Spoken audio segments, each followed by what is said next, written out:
இன்னைக்கு நம்ம பார்க்க இருக்கக்கூடிய பகுதி அப்படின்றது பாத்தீங்கன்னா எஜுகேஷனல் சைக்காலஜில லேர்னிங் அட்டென்ஷன் அண்டு பெர்செப்ஷன் அப்படின்னு நம்ம சொல்லக்கூடிய இந்த பகுதி தான் நம்ம பார்க்க போறோம். இது ரொம்ப ரொம்ப முக்கியமான ஒரு பகுதிங்க. திரும்ப திரும்ப நிறைய கொஷின்ஸ் வந்து நமக்கு வந்துகிட்டே இருக்கக்கூடிய ஒரு பகுதி. அதே சமயம் பார்த்தீங்க அப்படின்ட்டா இது தெரியாமலும் நம்ம என்ன பண்ணக்கூடாது அப்படின்னாங்க, நம்மளுடைய வகுப்புகள்ல போகக்கூடாது. எந்த வகுப்புகளா இருந்தாலும் சரி, சின்ன கிளாஸ்ல இருந்து பெரிய கிளாஸ் வரைக்கும் நமக்கு எந்த வகுப்பு இருந்தாலும் இது வந்து ரொம்ப முக்கியமான ஒரு பகுதி அப்படின்னு நம்ம சொல்லலாங்க. இப்போ இதுக்குள்ள போயிட்டு நம்ம அப்படியே ஸ்லோவா நம்மளுடைய சப்ஜெக்ட்டுக்கு உள்ள போறோங்க. இப்போ பாருங்க, உங்களுக்கு ஒரு இது கொடுத்துருக்கேன். இதை மட்டும் அப்படியே அப்சர்வ் பண்ணுங்கம்மா.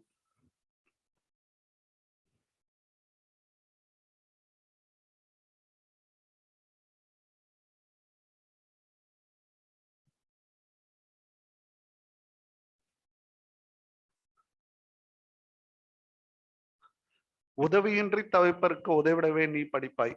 உணவு இன்றி துடிப்பவருக்கு உணவு தர நீ படிப்பாய். புத்தியுள்ள உனக்கெல்லாம் புத்தகத்து படிப்பென்ன, சக்தியுள்ள உனக்கெல்லாம் சத்தியத்தில் தவிப்பென்ன, காத்திருப்பது எத்தனை பேரோ உன்னிடம் தோற்பதற்கு. செம்ம லைனுங்க அது. புரியுதுங்களா? நீங்க படிக்க ஆரம்பிச்சிட்டீங்க, உங்களுக்கு வந்து என்ன ஆகுது அப்படின்ட்டு ஆல்மோஸ்ட் நீங்க ரீச் ஆகுறீங்க. உங்களோட மக்கள் உங்களுக்காக வெயிட் பண்ணிட்டு இருக்காங்க. அவ்வளவு பேர்த்தையும் நீங்க மேல கொண்டு வந்து பெரிய ஆளாக்க வேண்டிய உங்களுடைய பொறுப்பு உங்களுக்காக காத்துட்டு இருக்கு. இது நான் இப்படி சொல்றதை விட அதனுடைய பாடல் வரிகளா கேட்டா நமக்கு எப்படி இருக்கும் அப்படின்ற ஒரு மோட்டிவேஷன் வரும் பாருங்க. தன்னம்பிக்கை, குறிக்கோள், திறமை. திறமை. சூப்பர் சூப்பருங்க. தன்னம்பிக்கை இப்போ உங்களுக்கு என்ன தேவைங்க? தன்னம்பிக்கை வேணும். தாஃபார் தன்னம்பிக்கை. இது வந்துச்சுன்னாவே உங்களுக்கு என்ன வந்துருங்க? தனித்திறமை வந்துரும் உங்கள்ட்ட. அவ்வளவுதான், எதா இருந்தாலும் நான் பாத்துருவேன் அப்படின்னு சொல்லக்கூடிய அந்த தனித்திறமை உங்களுக்கு வந்துருங்க. ரெண்டாவது குறிக்கோள். இந்த எக்ஸாம் நான் அடிச்சே ஆகணும்ன்ற குறிக்கோள் இருக்குது பாத்தீங்களா? அதுதான் ரெண்டாவது கூங்க. உங்களுக்கு தன்னம்பிக்கை வந்தா மட்டும்தான் அந்த குறிக்கோள் உங்களுக்கு கிடைக்கும். அடுத்தது இந்த தீ வந்து என்ன அப்படின்னு பாத்தீங்கன்னா, இது ரொம்ப முக்கியமான தீங்க. நம்மளை எடுக்கக்கூடிய தீ அப்படின்னு சொல்ல திட்டமிடலுங்க. இதுதான் முக்கியம். ஐஏஎஸ் பாஸ் பண்றவங்க எவ்வளவு மார்க்ல பாஸ் பண்றாங்க? 52 மார்க்ல தான் பாஸ் பண்ணிருக்காங்க இந்த வாட்டிங்க. ரிசல்ட் 52ங்க.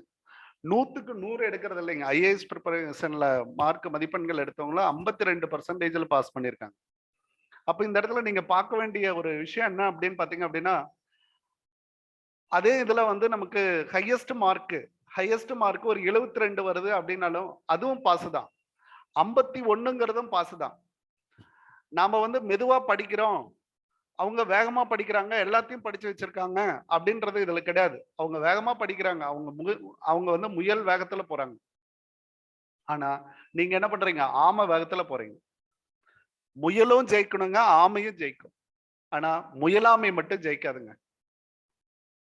முயலாமை மட்டும் உங்களுக்கு ஜெயிக்க வைக்காது. அதனால உங்கள்ட்ட சரியான திட்டமிடல் இருக்கணும். அந்த திட்டமிடல் தான் உங்களை வந்து இந்த இடத்துல ஜெயிக்க வைக்கும்.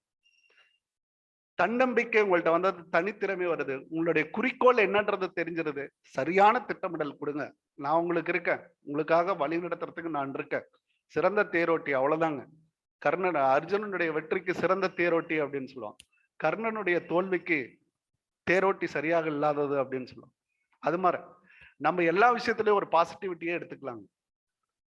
அந்த பாசிட்டிவிட்டியோட நம்ம அப்ரோச் பண்ணக்கூடிய ஒவ்வொரு விஷயங்களும் நமக்கு இந்த இடத்துல ஜெயிக்கும். அப்ப மார்க் நமக்கு ரோஸ்டர் இருக்கு, பயப்படவே தேவையில்லைங்க. அப்போ ஹையஸ்ட் மார்க் எடுக்கிறவங்கன்றது அப்படியே படிப்படியா நமக்கு குறைஞ்சிட்டு நம்மளுடைய 303வது ரேங்க் போஸ்டிங் தாங்க. 310வது நீங்க வரப்போறீங்க அப்படின்னாலும் அதுலயும் உங்களுக்கு போஸ்டிங். உங்களோட ரோஸ்டர்ல நீங்க உள்ள வந்துட்டீங்கன்னா வேலை முடிஞ்சு போச்சு, அவ்வளவுதாங்க. அந்த 310 பேர் தான் இதுல ரொம்ப முக்கியமானவங்களா கருதப்படுறோம். அந்த 310 பேர் ஆகிறதுக்கு நீங்க என்ன தகுதி அடைகிறீங்க? எவ்வளவு பேர் எழுதுறாங்க? அவ்வளவு பேர்த்தையும் நீங்க பார்த்துட்டு இருந்தீங்க அப்படின்னா நீங்க முன்னேற முடியாது. அப்போ மத்தவங்கள நீங்க பாக்குறத விட்டுருங்க. உங்களுக்குள்ள இருக்கிற விஷயம் அந்த தன்னம்பிக்கை, அதை மட்டும் பாருங்க. அதுதான் இந்த இடத்துல நமக்கு தேவை. அந்த தன்னம்பிக்கை வந்தாதான் நீங்க அந்த தகுதியை பெற முடியும். டாக்டரேட், பிஹெச்டி இதெல்லாம் ஒண்ணுமே கிடையாதுங்க. அதெல்லாம் ஒண்ணு நத்திங் டு வரி. நான்லாம் போடுறதே இல்லைங்க. எங்கேயும் நான் எல்லாம் முனைவர் அப்படின்றதே பயன்படுத்துறதுக்கு எனக்கு கூச்சமா இருக்கு. இப்போ மனுஷனா இருக்கணும், அவ்வளவுதாங்க. இப்போ நமக்கு வந்து என்ன வேணும் அப்படின்ட்டா அந்த தன்னம்பிக்கை, தனித்திறமை, அதனோட சேர்ந்த குறிக்கோள் திட்டமிடல் தான் நம்மள என்ன பண்ணுங்க? தகுதியடைய வைக்கும். இந்த தகுதி தான் நீங்க மாணவர்கள் முன்னாடி போய் நிற்பீங்க. அந்த தகுதி இந்த படிப்புனால மட்டும்தான் கிடைக்கும் உங்களுக்கு. அன்பும் அறனும் உடைத்தாயின் இல்வாழ்க்கை பண்பும் பயணம் அது அப்படின்னு சொல்றாரு வள்ளுவர். அதை கொஞ்சம் ஆப்போசிட்டா எடுத்து பாருங்க. அன்போட படிங்க. இந்த புத்தகங்கள் உங்களுக்கு கிடைக்கிற இந்த ஒரு மாசம் இந்த புத்தகங்களை அன்போட படிங்க, ஆசையா படிங்க, எடுத்து அழகுபடுத்தி படிங்க. இதை நான் இப்படி படிக்கிறேன் அப்படின்னு சொல்லி சொல்லி பாயிண்ட் எடுத்து ஹிண்ட்ஸ் எடுத்து வித்தியாசப்படுத்தி நீங்க படிங்க. அந்த படிப்பு உங்களுக்கு என்ன அப்படின்னா, அரண் கவர்மெண்ட் வேலையை வாங்கி தந்துடும். அரண் கவர்மெண்ட் வேலை வந்துடும். எதுலாம் உங்க வாழ்க்கையில இல்ல அப்படின்னு சொல்றீங்களா, இல்லை அப்படின்னு சொன்னா அந்த வாழ்க்கையில இனிமேல் எல்லாமே கிடைக்கும். வேலை இல்லைன்னு சொன்னீங்க, வேலை கிடைச்சிச்சு. அடுத்து நம்ம வீடு கட்டலன்னு சொன்னா வீடு கட்ட போறீங்க. அடுத்தது நமக்கு பசங்களை நல்லா படிக்க வைக்க முடியலையே அப்படின்னு வேதனைப்பட்டா அதுவும் சரியா போகுது. வீட்டுக்காரருக்கு ஒரு நம்ம சப்போர்ட்டிவா இருக்கோம், நம்மளோட ஹஸ்பண்டுக்கு அல்லது நம்மளுடைய ஒய்ஃபுக்கு ஒரு சப்போர்ட்டிவா இருக்கும் அப்படின்னு நம்ம நினைக்கிறது வந்து கண்டிப்பா நிறைவேறும். அப்ப இல்ல அப்படின்னு சொன்ன எல்லா வாழ்க்கையும் அந்த இடத்துல நமக்கு நிறைவேறுது. பண்பும் பயணம் அது. இப்ப உங்களுக்கு கிடைக்க வேண்டியது என்ன அப்படின்னு பாத்தீங்கன்னா, பண்பும் பயணம். அதை நல்லா அனுபவிப்பீங்க, உங்களுக்கு கிடைச்சிடும். இந்த இடத்துல இந்த தகுதி வரப்போ பண்பாடு நீங்க இருப்பீங்க, பண்பாளரா மாறிடுவீங்க. இந்த மாணவர்களுக்கு செல்வமா நீங்க மாறிடுவீங்க, அவங்கள நல்லா பயன்படுத்திக்குவாங்க. அதுல இருந்து உருவாகிறதாங்க நீங்க. இந்த தகுதியை வளர்த்துக்கோங்க. இந்த தகுதி தான் இன்னைக்கு தேவைங்க. நீங்க ஒவ்வொரு நாளும் ஒவ்வொரு ப்ராசஸ்ல நீங்க தொடங்கக்கூடிய அந்த அந்த அந்த வரிகள் தான் ரொம்ப முக்கியம். அப்படி எடுத்துட்டு வாங்க. ஒரு சப்ஜெக்ட புதுசா எடுத்து படிங்க, ஆசையா படிங்க. ஒவ்வொரு கொஸ்டின்ஸையும் எனக்கு வருதுன்னு நினைச்சிட்டு படிங்க. எக்ஸாமினேஷன் மட்டும்தான் உங்க கண்ணுல இருக்கணும். கொஸ்டின் பேப்பர்னுடைய 150 கொஸ்டின் மட்டும்தான் உங்களுக்கு இலக்காக தெரியணும்.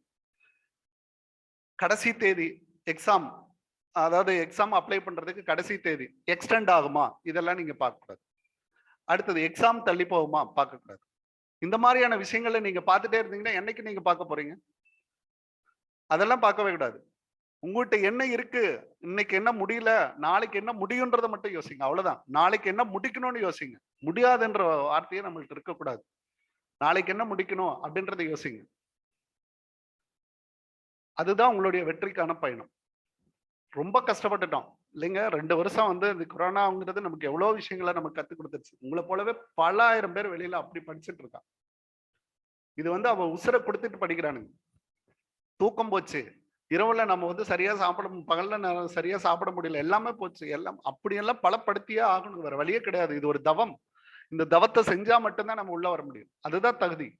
அந்த தகுதியை நீங்க பெறணும். அந்த தகுதிக்காக போராடுங்க. அந்த தகுதிக்காக என்ன வேணாலும் செய்யுங்க, தப்பு கிடையாது. ஜெயிக்க போற காலம் கண்ணு முன்னாடி இருக்குங்க. உங்களுக்கு ரொம்ப தூரம் எல்லாம் ஒண்ணும் இல்லைங்க. நீங்க எழுதுனதே எக்ஸாம் பேப்பரை எழுதுனதே நீங்க இந்த வெளியே வந்ததுமே உங்களுக்கு அந்த தன்னம்பிக்கை ஆட்டோமேட்டிக்கா வந்துடும். நான் பாஸ் பண்ணிடுவேன், போதுங்க. அதான் வேணும், வேற எதுவுமே தேவையில்லைங்க. அந்த தன்னம்பிக்கை வந்துட்டாவே போதுங்க. அதை கொண்டு வாங்க ஃபர்ஸ்ட் உங்களோட இதுல. இன்னைக்கு 4 விஷயங்கள் நம்ம பார்க்க போறோங்க. நம்ம இந்த பாடப்பகுதிக்கு ஸ்ட்ரைட்டாவே உள்ள போயிடுறோம். Learning process, situation. லேர்னிங் அப்படின்றதுல ஒரு கேட்டகரி இருக்கு, அதுக்குள்ள இருக்கக்கூடிய விஷயங்கள் நம்ம பார்க்க போறோம். லேர்னிங். 2வது அட்டென்ஷன், கவனம் அப்படின்னு சொல்லலாம். இதுக்கு பேரு நம்ம கற்பித்தல் அப்படின்னு நம்ம சொல்றோம், இல்ல கற்றல் அப்படின்னு சொல்றோம். கற்றல் தொடர்பு கோட்பாடுகள், லேர்னிங் தியரிஸ் வந்து கண்டிப்பா டெவலப் பண்ணி ஆகணும். இதுல கேள்விகள் நிறைய வந்துட்டே இருக்கும் நமக்கு. அட்டென்ஷன், கவனம் அப்படின்றான். கவனத்துல என்னென்னலாம் இருக்கு? அட்டென்ஷன், கவனமின்மை, டிஸ்ட்ராக்ஷன், கவனச்சிதைவு, இந்த மாதிரி எல்லாம் சொல்றாரு. ஸ்பேன் ஆஃப் அட்டென்ஷன், கவனத்தினுடைய வீச்சு என்ன, இதை பத்தி எல்லாம் படிக்கும். அட்டென்ஷன். அடுத்தது பர்செப்ஷன், புலக்காட்சி அப்படின்னு சொல்றான். கற்பனை திறன், அல்லது அங்க பார்த்தா எப்படி இருக்கு அப்படின்றது எனக்கு தெரியுது, இப்படிதான் தெரியுது அப்படின்னு சொல்லக்கூடிய அந்த புலன் காட்சி. நம்ம சென்சரியால பார்க்கக்கூடிய காட்சி தான் புலன் காட்சி அப்படின்றான். சென்சரி அப்படின்னு சொல்லப்படுறது ஐம்புலன்கள் அப்படின்றான். அந்த ஐம்புலன்கள்ல நீங்க என்ன பாக்குறீங்க, அதுதான் பெர்செப்ஷன். ஸ்பேன் ஆஃப் பெர்செப்ஷன் இருக்கா, வீச்சு இருக்கா, அதை கண்டுபிடிக்க போறீங்க. பர்செப்ஷன்னால பாதிக்கக்கூடிய காரணிகள் ஏதாவது இருக்கா அப்படின்றத கண்டுபிடிக்க போறோம். எரர் அண்ட் கான்செப்ட் இதுல ஏதாவது இருக்கா அப்படின்றத நம்ம கண்டுபிடிக்க போறோம், படிக்க போறோம். அவ்வளவுதான். ஆசையா எடுத்து படிங்க. இன்னைக்கு அவ்வளவு ஆசையா இருந்தது, இந்த பகுதிகள்லாம் நடத்த போறோம் அப்படின்ட்டு அவ்வளவு ஆசையா இருந்தது. ஒரு வித்தியாசமா இருக்கட்டும் அப்படின்றதுக்காக ப்ரிப்பரேஷன்ல உள்ளாங்க. இமேஜினேஷன், கற்பனை. பர்செப்ஷன், இதனுடைய முக்கியத்துவமே பாத்தீங்கன்னா, லேர்னிங்க்கு ரொம்ப முக்கியத்துவமே பாத்தீங்கன்னா இமேஜினேஷன் அப்படின்றான். இமேஜினேஷன் கண்டிப்பா வேணும். Imagination, reasoning psychology, reasoning psycho அப்படின்னு சொல்றேன். இம்ப்ளிகேஷன் ஃபார் த டீச்சர், இது எப்படி வந்து டீச்சர் வந்து இம்ப்ளிமெண்ட் பண்ண போறாங்க, ரீசனிங் சைக்காலஜி அப்படின்னு சொல்லுவாங்க. இது எல்லாமே அதுல வரக்கூடிய பகுதிகள் தான். So that It is a very, very important part in this area for topic 4. இதுல வந்து லேர்னிங், அட்டென்ஷன், பர்செப்ஷன், இமேஜினேஷன் மட்டும் இந்த வகுப்புல நம்ம பார்க்க போறோம். ஓகே, இப்போ நம்மளுடைய பாடத்தினுடைய உள்ள வந்துடுறோம். இது நிறைய டிஸ்கஷன் வாய்ப்பு இருக்கும். நீங்க டிஸ்கஷன் நிறைய பண்ணுங்க. அதுதான் உங்களோட பாயிண்ட்ஸ் மற்றவங்களுக்கு போய் சேரும். அது வந்து ரொம்ப பர்ஃபெக்ஷனா இருக்கும் அப்படின்னு நான் எதிர்பார்க்குறேன். உங்களோட கருத்துக்கள் எதுனாலும் அப்போ அதுக்கப்புறம் பதிய வைங்க.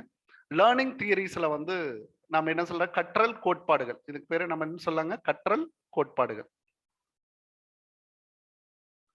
கற்றல் கோட்பாடுகள். கற்றல் கோட்பாடுகள் அப்படின்றதுல நம்ம எதெல்லாம் கொண்டு வரோம் அப்படின்னு பாருங்க. ஒன்னு ஃபீல்டு தியரி, ரெண்டாவது பாத்தீங்க அப்படின்னா அசோசியேஷன் தியரி, அடுத்தது சோசியல் லேர்னிங். இருக்கிற எல்லாத்தையும் ஒரே இடத்துல சேர்க்கிறோம். எல்லாருமே தனித்தனியா கிடப்பாங்க. இது எல்லாமே தனித்தனியா கிடப்பாங்க. நீங்க தான் என்ன பண்ணணும், ஒன்னு சேர்க்கணும். இது மூணையும் ஒரே இடத்துல ஒன்னு சேர்க்கிறோம். ஒன்னு ஃபீல்டு தியரி, இன்னொன்னு பாத்தீங்கன்னா அசோசியேஷன் தியரி, ரெண்டாவது பாத்தீங்கன்னா சோசியல் லேர்னிங். சோசியல் லேர்னிங் அப்படின்னு சொல்லலாம். பாண்ட்ரா மட்டும் எப்பயுமே கொண்டு தனியா வச்சிருங்க. ஃபீல்டு தியரி அறிவு புல கோட்பாடு. இதுக்கு பேரு என்ன சொல்றா, அறிவு புல கோட்பாடுன்ற. ஒவ்வொருத்தர் பத்தியும் நம்ம டீட்டெயிலா பேசுவோம். அறிவு புல கோட்பாடு. புல கோட்பாடு தமிழ்ல படிக்கிறவங்களுக்கு இப்படி இருக்கும், அறிவு புல கோட்பாடு. இதுக்கு பேரு அசோசியேஷன்ல பாத்தீங்கன்னா தூண்டல் துலங்கல் அப்படின்ற வார்த்தை வரும். தூண்டல் துலங்கல் கோட்பாடு அப்படின்னு சொல்லுவாங்க. Stimulus response. துலங்கல் கோட்பாடு. ஸ்டிமுலஸ் இருக்கு, ரெஸ்பான்ஸ் இருக்கும். ஸ்டிமுலஸ் ரெஸ்பான்ஸ் தீரம். ஸ்டிமுலஸ் இருக்கும், ரெஸ்பான்ஸ் இருக்கும். அந்த தீரம் வந்து இதுல இருக்கு. அடுத்ததா பாத்தீங்க அப்படின்ட்டா சோசியல் லேர்னிங், சமுதாய கற்றல், சமூக கற்றல் அப்படின்னு சொல்லுவோம். அவரு தனியா வந்துட்டாரு. Social learning Albert Bandura. சமூக கற்றல் அப்படின்னு சொல்லிடுது. இங்கெல்லாம் இல்ல, நீங்க வெளியில போய் சமுதாயத்துல கற்றுக்கொள்ளக்கூடியது, என்விரான்மெண்ட்ல கற்றுக்கொள்ளக்கூடியதுதான் உண்மையான கல்வி அப்படின்னு சொல்லி பாண்டுரா சொல்றாங்க. இந்த இடத்துல ஏன் இப்படி பிரிச்சு வைக்கிறோம் அப்படின்ட்டா, இதை பார்த்ததையும் நீங்க வந்து அழகா சொல்ல ஆரம்பிச்சிருவீங்க. இது இவருதான் இதுல வருவாரு அப்படின்றது. இதுக்கு முன்னாடி கிடந்த எல்லாத்தையும் ஒண்ணு சேர்க்கிறோம் பாருங்க. லெவின், கோலர், அடுத்தா பாத்தீங்கன்னா டால்மேன், அடுத்து கெசால்ட். இந்த 3 பேரும் ரொம்ப முக்கியமான நபர்களுங்க. இந்த டோல்மேனை காட்டில இந்த 3 பேர் பாத்தீங்க அப்படின்னா ரொம்ப முக்கியமானது. லெவின், கோலர், அடுத்தா பாத்தீங்க அப்படின்னா கெசால்ட். இந்த 3 பேர் முழுமை காட்சி இந்த மாதிரி எல்லாம் சொல்லுவாங்க. ஒவ்வொருத்தரை பத்தியும் அந்தந்த இடங்கள்ல போய் நம்ம ரொம்ப தெளிவா நம்ம பேசலாங்க. அப்பதான் நமக்கு ரொம்ப ஈஸியா இருக்கும். ஒரு சுருக்கமா சொல்லணும் அப்படின்னா இந்த இடத்துல சொல்றது முழுமை காட்சி கோட்பாடு. முழுமை காட்சி கோட்பாடு.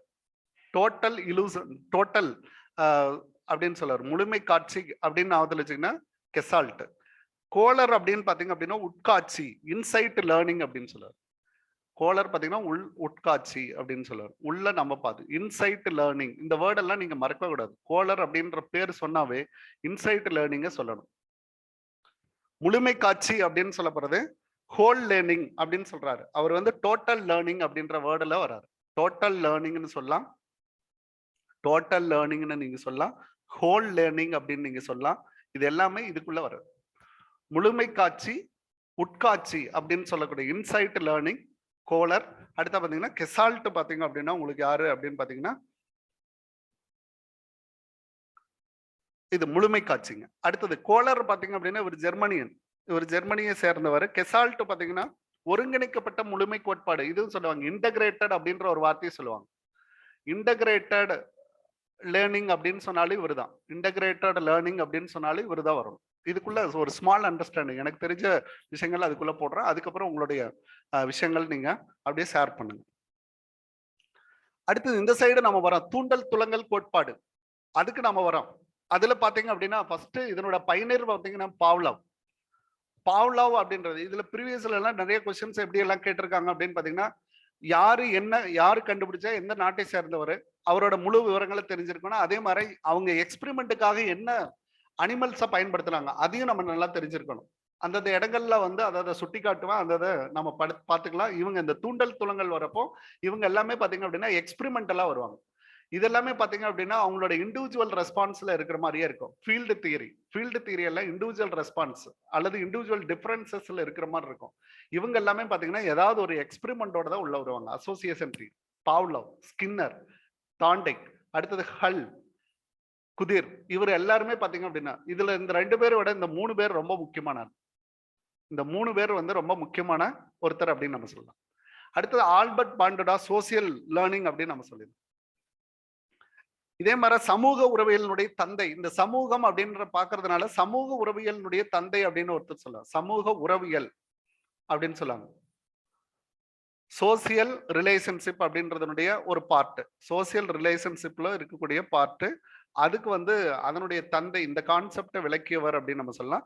அதனுடைய தந்தையாக கருதப்படுவர் பாத்தீங்க அப்படின்னா கார்ல் ரோஜர். இதையும் நீங்க அந்த இடத்துல ஞாபகம் வச்சுக்கலாம். ஏன்னா இந்த சமுதாயம் அப்படின்னு வரப்போ மறுபடியும் அந்த இடத்துல இதை பேச மாட்டோம். அதனால கார்ல் ரோஜர் அவரையும் நீங்க ஞாபகத்துல வச்சுக்கணுங்க. அடுத்ததா பாத்தீங்க அப்படின்ட்டா இதுல உள்ள நம்ம போறோம். சைக்காலஜி அப்படின்னு சொல்றதே பாத்தீங்கன்னா is the science of behaviour and experience அப்படின்னு சொல்றாரு ஸ்கின்னர்.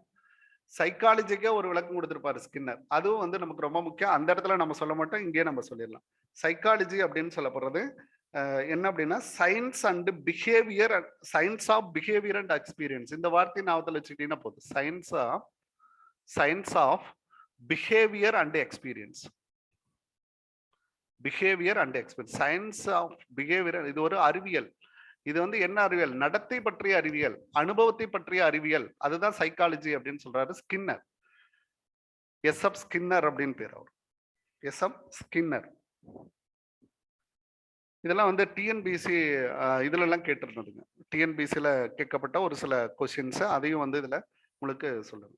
அதே மாதிரி பாத்தீங்க அப்படின்னா இன்டெலிஜென்ஸ், இதெல்லாம் அடுத்த ஒரு பகுதியில நம்ம தெளிவா பார்ப்போம். இப்போ நீங்க அதை பத்தி ரொம்ப போய் எடுத்துக்க வேண்டாங்க. இப்போ நம்மளுடைய ஒவ்வொரு பகுதியில போல இதுல வேற ஏதாவது பார்ட் நீங்க சொல்லணும்னு நினைச்சா சொல்லலாம் ப்ளீஸ். இன்டராக்ஷன் பண்ணணும்னு, இதுக்குள்ள ஏதாவது உங்களுக்கு டிஃபிகல்டிஸா அல்லது இன்டராக்ட் பண்ணணும்னு நினைச்சா பண்ணலாம் ப்ளீஸ்.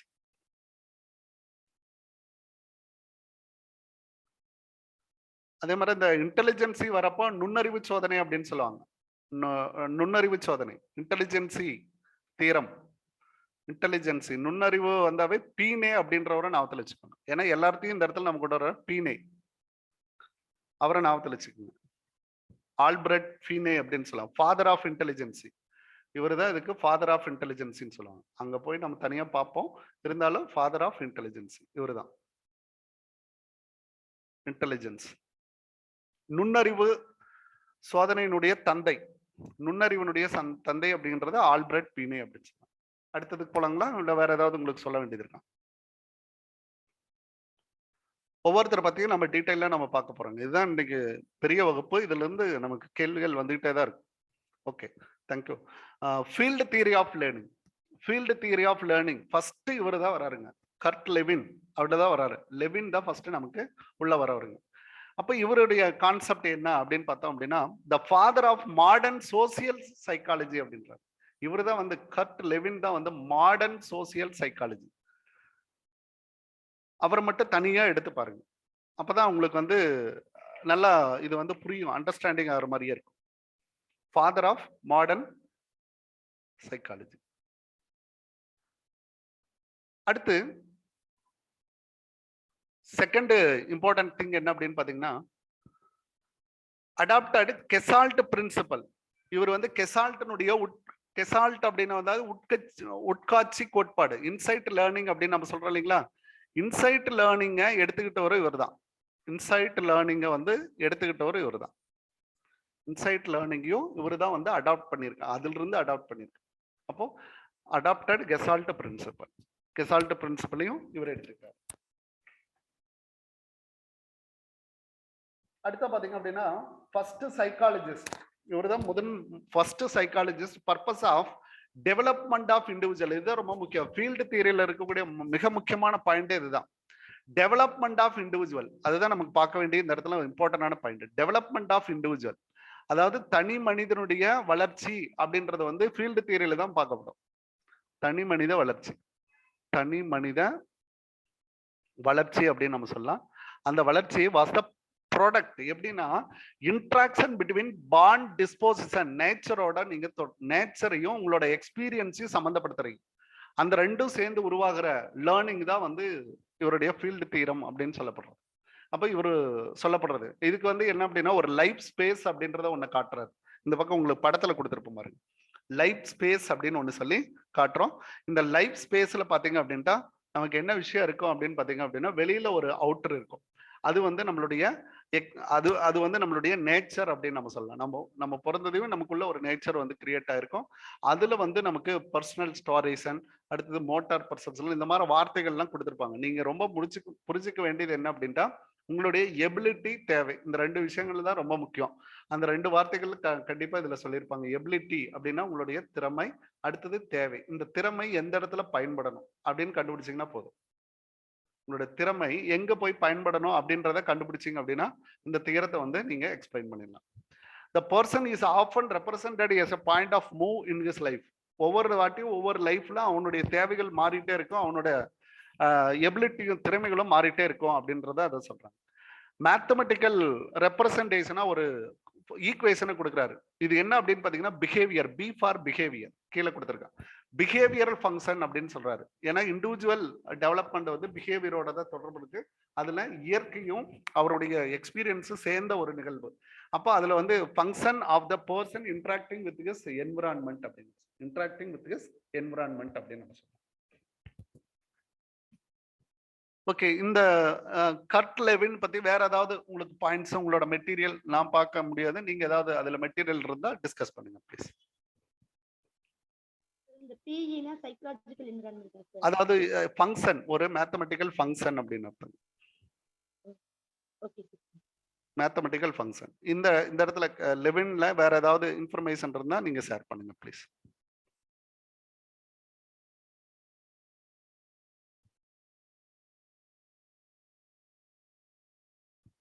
வேற ஏதாவது இருக்கப்பா அதுல உங்களுக்கு சொல்ல வேண்டிய இம்பார்ட்டன்ட் ஆஸ்பெக்ட்ஸ் ஏதாவது இருந்தா நீங்க டிஸ்கஸ் பண்ணுங்க ப்ளீஸ்.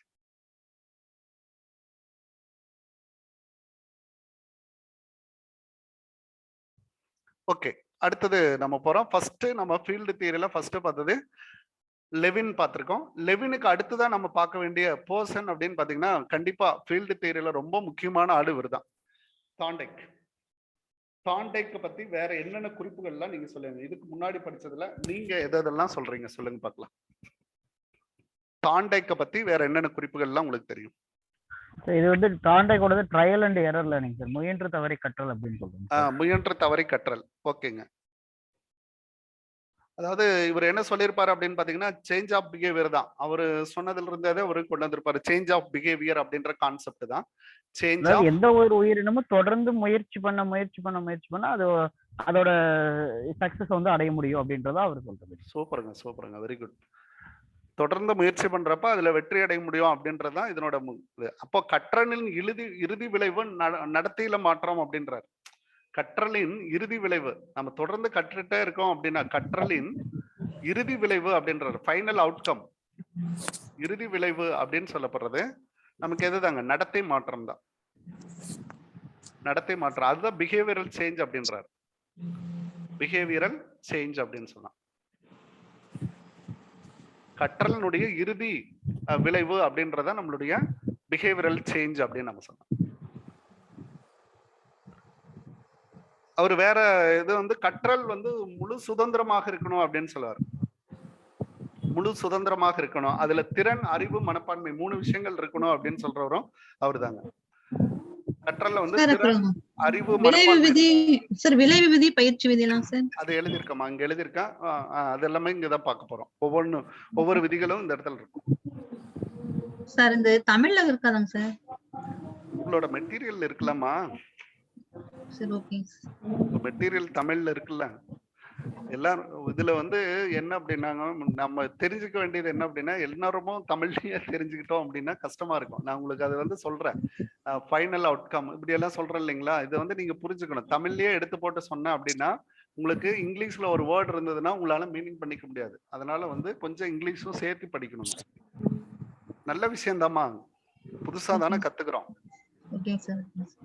ஓகே.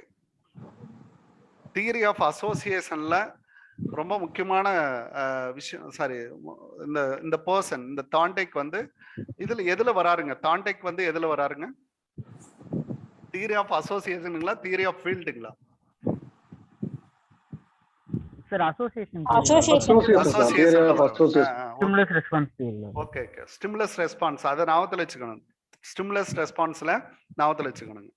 அடுத்தது இது வந்து இப்போ ஒவ்வொன்றா இங்க கீழ இருக்கு பாருங்க. தியரி நான் சொல்றேன் பாருங்க. தியரி ஆஃப் கனெக்ட்னஸ் அப்படின்னு சொல்றேன். இணைப்பு கோட்பாடு. இதுக்கு பேரு இணைப்பு கோட்பாடுன்னு சொல்லுவான்.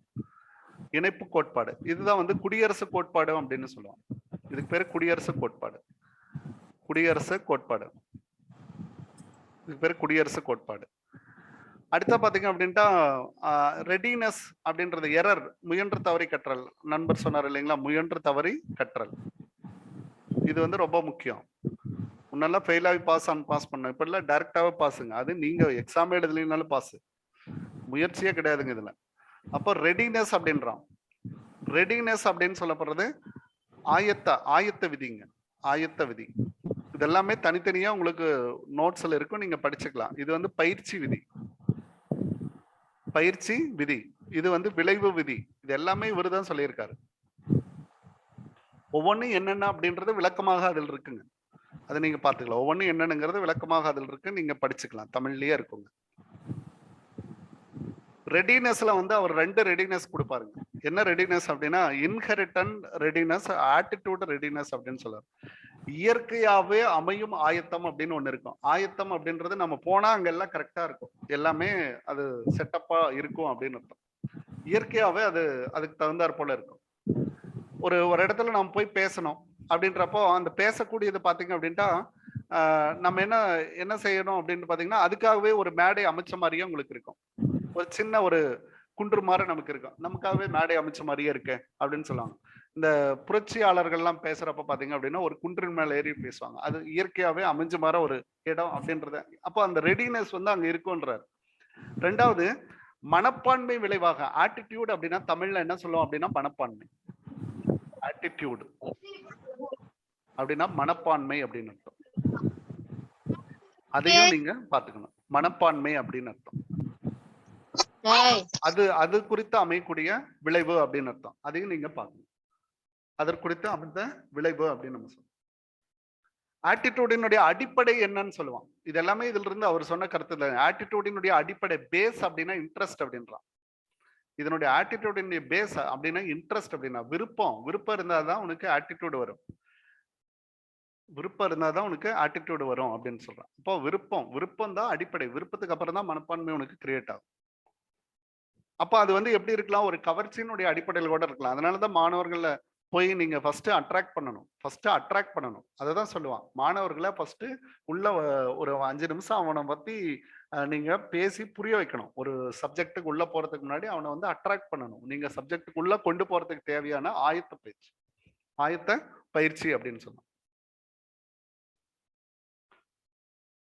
இதெல்லாம் அதே மாதிரி பாத்தீங்க அப்படின்ட்டா அந்த பயிற்சி விதி, அண்மை விதி இது எல்லாமே பாத்தீங்க அப்படின்ட்டா அதுல ரொம்ப முக்கியமான ப்ராக்சிமிட்டி அப்படின்னு சொல்றாரு. இந்த ப்ராக்சிமிட்டி விதி எல்லாமே இவர் நிறைய சொல்லியிருக்காரு. இதுல இந்த மெயினா பாத்தீங்க அப்படின்னா இந்த 5 விதியை மட்டும், multi factor theory of intelligence அப்படின்றது இவர் தான். அப்போ இதோட எல்லா தீரமும் இதுக்குள்ள வர மாதிரி நான் கொடுத்துருக்கேன். பேர் மட்டும் நல்லா படிச்சு வச்சுக்கோங்க. அதே மாதிரி பிலாங்கிங்னஸ் அப்படின்ற ஒரு தியரி கொடுத்திருப்பாரு. Theory of belongingness, law of belongingness அப்படின்னு சொல்றாரு. Law of belongingness, BELO belongingness அப்படின்னா என்னங்க, உடைமை விதிங்கிறான். உடைமை விதி அதாவது என்ன அப்படின்னா, நீங்க எந்தெந்த பாடங்களை நீங்க கற்கணும்னு நினைக்கிறீங்களோ அதை ஒன்றோடு ஒன்று தொடர்புடையதாகவும் பொருத்தமுடையதாகவும் இருந்தா வெகுவாக கற்றுக்கொள்ளலாம் அப்படின்ற. இப்ப அதனாலதான் நம்ம சப்ஜெக்ட் நடத்துறப்போ அதுக்கு தொடர்புபடுத்தி தகவல்களை வந்து அதுக்குள்ள கொண்டு வரும். இவரு எக்ஸ்பெரிமெண்ட்டுக்காக எடுத்துக்கிட்ட இதுக்கு பேர் என்னன்னு சொல்லுவாங்க அப்படின்ட்டா, எக்ஸ்பெரிமெண்ட்டுக்காக எடுத்துக்கிட்ட விலங்கு கேட்டுங்க. இது இவரு உருவாக்கிய பாக்ஸுக்கு பேரு ப்ராப்ளம் பாக்ஸ் அப்படின்னு சொல்றாரு. ஒரு சின்ன பாக்ஸ் அப்படின்னு சொல்றோம் இல்லையா, அதுக்கு பேரு ப்ராப்ளம் பாக்ஸ் அப்படின்னு பேர் வைக்கிறாரு. இவர் வந்து யாரு அப்படின்றது ஃபோர் ரன்னர் அப்படின்னு சொல்லலாம். Forerunner of the Skinner box. Forerunner அப்படின்ற வார்த்தைக்கு என்ன வேர்டு சொல்லுவீங்க? ஃபோர் ரன்னர்னா தமிழ்ல என்ன வார்த்தைங்க? முன்னோடி சார். சூப்பருங்க. முன்னோடி ஸ்கின்னர்னுடைய முன்னாடி தான் வந்து தாண்டெக். தாண்டெக்னுடைய டிரான்ஸ்ஃபர் விதி, பரிமாற்ற விதி பேஸ்ட் ஆன் ஜெனரல் தியரி அப்படின்றான். இது வந்து பொது உடைமை கருத்தாகவே மாறிடுச்சுங்களா. General theory of learning that set learning consist of forming connection between stimulus response. இந்த ரெண்டுக்கு இடையிலான ஒரு ரிலேஷன்ஷிப்பை பத்தி தான் அவர் பேசுது அப்படின்னு சொல்றாரு. பைனரிங் எக்ஸ்பெரிமெண்ட் அனிமல் லேர்னிங்க இவரு தான் வந்து ஆரம்பிச்சு கொடுத்தது. அவரு அதுக்காக பயன்படுத்திக்கிட்ட அனிமல்னுடைய பேர் கேட். இந்த அனிமல் வந்து கேட்டு. அனிமல் வந்து கேட்டு. இந்த பாக்ஸை நீங்க பார்த்துக்கலாம். அதாவது அது அது என்ன பண்ணும் அப்படின்னா ஒரு புல்லிங், ஒரு கிக்கர், ஒரு புல்லிங் மாதிரி இருக்குமா. அதை வந்து இழுத்ததையும் அது என்ன ஆகும், அந்த கேட் ஓப்பன் ஆகும். ஓப்பன் ஆனதையும் போய் என்ன பண்ணுவோம் அப்படின்ட்டா ஃபர்ஸ்ட் போய் அந்த மீன் எடுத்துட்டு வந்து சாப்பிட்றோம். மறுபடியும் அந்த இடத்துல மீன் இருக்கிறப்ப பாத்தீங்க அப்படின்னா மறுபடியும் அதை இழுத்தா நமக்கு போய் சாப்பிட்டுக்கலாம் அப்படின்ற பாணியில போய் இழுக்கும். ரெண்டாவது அவருக்கு வந்து பனிஷ்மெண்ட் கொடுப்பாரு. அதை இழுத்தோம் அப்படின்னா படின்னு அடிக்கிற மாதிரி ஒரு பனிஷ்மெண்ட்டை கொடுப்பாரு. உடனே அதை அடிச்சதையும் அது என்ன பண்ணிக்குமா, அதுல இருந்து ஒரு லேர்னிங்ஸை எடுத்துக்குமா. இனிமேல் இதை தொட்டா இது அடிக்கும், நம்ம தொடக்கூடாது அப்படின்னு சொல்லி அதை பார்த்துக்குமா. ஒரு கிக்கர் மாதிரி அதுல வச்சிருப்பாரு. அப்ப எதை மொத்தம் ரெண்டுமே ஒரே இதுல அந்த புல்லிங் ஸ்டியர்ல வந்து பனிஷ்மெண்ட்டே வச்சிருப்பாரு, ரிவார்டி வச்சிருப்பாரு. பனிஷ்மெண்ட் அண்ட் ரிவார்டி வச்சிருப்பாரு. வேற ஏதாவது கருத்துக்கள் இதுல ஏதாவது சொல்ல விருப்பப்பட்டாலும் நீங்க சொல்லலாம் ப்ளீஸ்.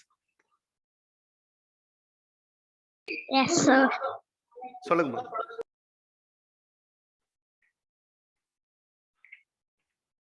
அப்போ இதுல வந்துட்டு நமக்கு அந்த உங்களுக்கு கிடைக்கிற அந்த ரிவார்டு வந்து ஃபர்ஸ்ட் டைம் அட்டன் பண்ணும்போது ரிவார்டு கிடைக்கும்.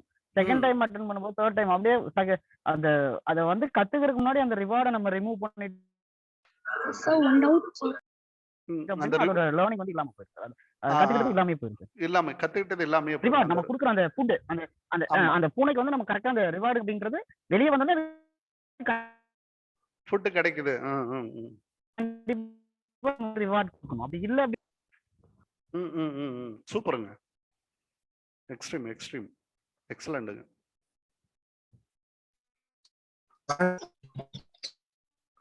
வேற தாண்டெக்க பத்தி வேற கருத்துக்களை வேற சொல்லுங்க ப்ளீஸ். ஸ்டோரிங் சார், அவர் வந்து பாக்ஸ்ல ஒரு மீன் வச்சிருந்தாரு சார், மீன் வச்சிருந்தாரு பாக்ஸ்ல. சரிங்க. ஹலோ, சொல்லுங்க கேக்குது. அந்த பாக்ஸுக்கு வெளியில மீன் இருக்கு. ஆமாமா, வெளிய மீன் இருக்கு சார். அது வந்து ஓபன் பண்ண தெரியாதுங்க. ஒரு கிக்கர் மாதிரி ஓடி ஆட்டோமேட்டிக்கா.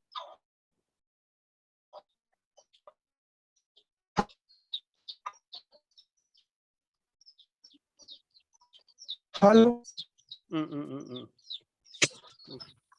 அவரோட சிக்னல் கரெக்டா இல்ல. சரி பரவாயில்ல, விடுங்க. அவர்கிட்ட மறுபடியும் நம்ம சரியாகிறப்ப கேட்டுக்கலாம். ஓகே, வேற ஏதாவது யாராவது ஷேர் பண்ண விரும்புறீங்களாப்பா? எனிதர் டிரான்ஸ்ஃபார்ம்டு டு திஸ் தாண்டெக்க பத்தின விதிகள்ல வேற ஏதாவது நீங்க சொல்ல விருப்பப்பட்டா சொல்லலாம்.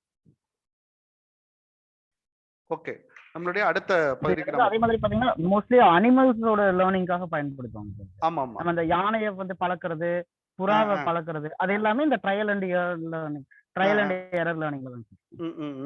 சூப்பருங்க. ஆமாமா, அது இவருதான் அந்த இதுவே சொல்லியிருக்காங்க ஒரு வாட்டி. இதுல வந்து அனிமலை வந்து லேர்ன் பண்றது மாதிரியே தான். அதாவது இவர் தான் ஃபர்ஸ்ட் அனிமல்ல எக்ஸ்பெரிமெண்ட் பண்றதையும் பயனீர் இவர் தான் தொடக்கம். இவர்ல இருந்தே எல்லாருமே அதை ஃபாலோ பண்ண ஆரம்பிச்சாங்க. ஆனா ஒரு கற்றலை வந்து வலுப்படுத்துறதுக்காக இந்த என்னன்னா அந்த பரிசு பொருள் அப்ப அந்த மேம்படுது, கற்றல் வந்து மேம்படுது. அந்த குழந்தைங்க வந்து ஆசையா படிக்க ஆரம்பிப்பாங்க. நமக்கு இந்த பரிசு கிடைக்க போகுது, அப்ப நம்ம படிக்கணும் அப்படிங்கிறது சார். அப்ப அவங்களுக்கு ஆர்வத்தை தூண்டுறதுக்கு இது ஒரு ஆர்வத்தை தூண்டுறதுக்காக பயன்படுதுங்க. சூப்பர். பரிசு பொருள்கள் அப்ப நிறைய கொடுக்கணும். ஏதாவது ஒண்ணு வாங்கிட்டு போகணும். டெய்லி ஸ்கூலுக்கு போறப்ப ஏதாவது ஒண்ணு வாங்கிட்டு போகணும்.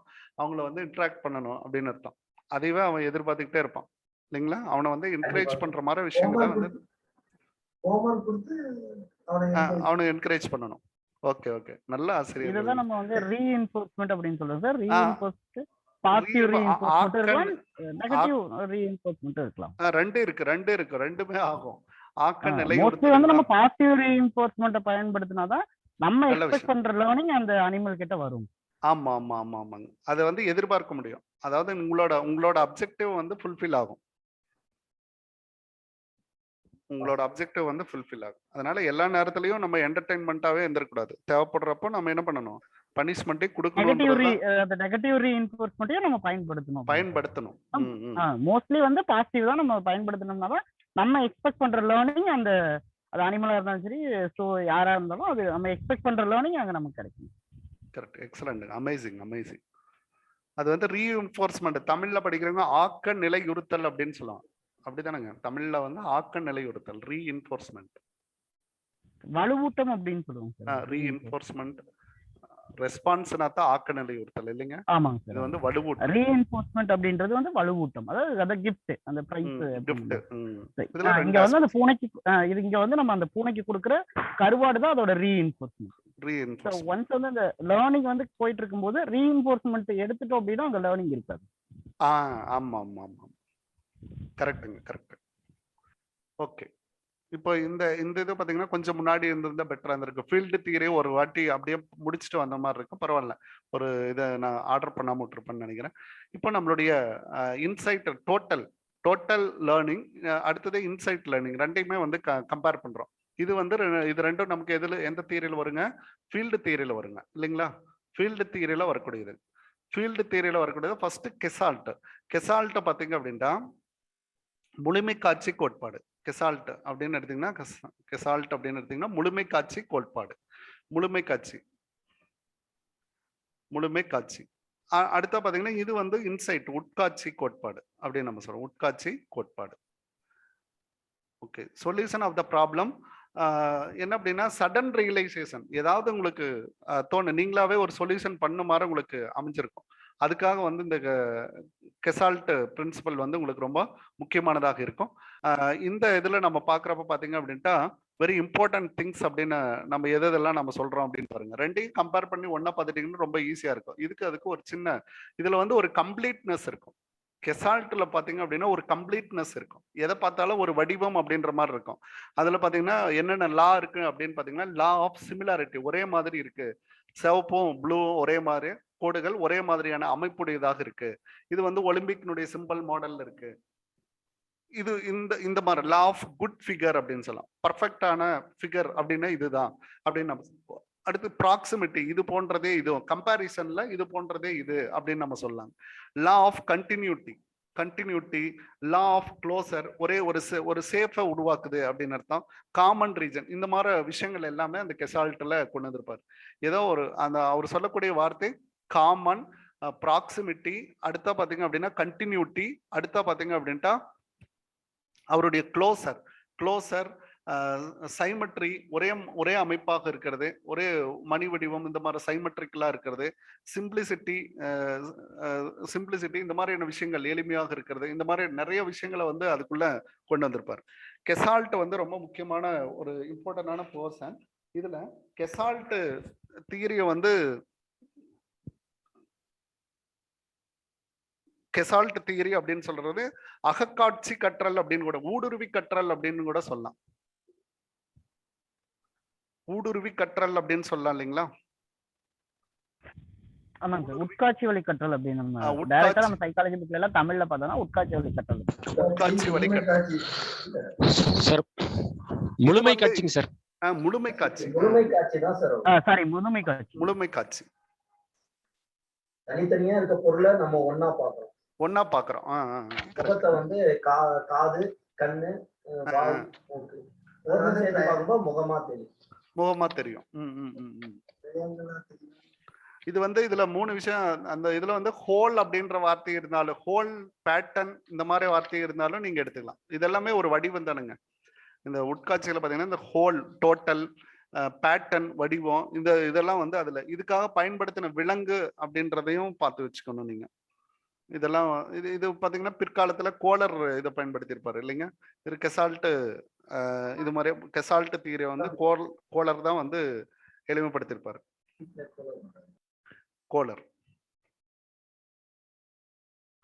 கோலர் தான் சொல்லியிருப்பாரு. அவரோட அடுத்த இதுதான் வந்து உட்காட்சி கோட்பாடுங்க. அதுக்கு அவர் பயன்படுத்துறது பாத்தீங்க அப்படின்னா குரங்குன்னு சொல்லக்கூடாது. இது என்ன பயன்படுத்தி இருப்பாருங்க அவரு? சுல்தான்.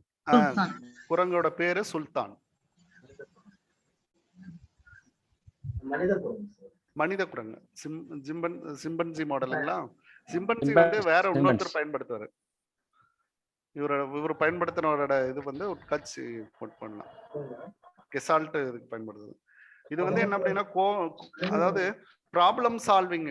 திடீரென்று தோன்றப்போ நம்ம ஒரு ப்ராப்ளம் சால்விங்காக இது யூஸ் பண்ணிக்கலாம். ஒரு பிரச்சனை நமக்கு இருக்கு, அதை எப்படி நம்ம சால்வ் பண்றோம் அப்படின்றதுக்கு இந்த உட்காட்சி கோட்பாடு வந்து நமக்கு ரொம்ப முக்கியமானதாக இருக்கு. சடன் ரியலைசேஷன், உடனடியா நீங்க என்ன பண்ற ஒரு ரியலைசேஷனை எடுத்துக்கிறீங்க, கற்றல் பாதையா எடுத்துக்கிறீங்க. அதாவது இதுக்கு என்ன பண்ணலாம் அப்படின்னு சொல்லிட்டு அதனாலதான் பாத்தீங்கன்னா அது என்ன பண்ணுதுங்க, எப்படி நம்ம வந்து பிடிக்கிறது அப்படின்ற ட்ரை பண்ணுது. அதுக்கப்புறம் பொட்டியை வச்சு ஏறலாமா அல்லது குச்சியை வச்சு பார்க்கலாமா அப்படின்றதெல்லாம் காட்டுதுங்க. அதெல்லாம் வந்து அதோட தீரம்.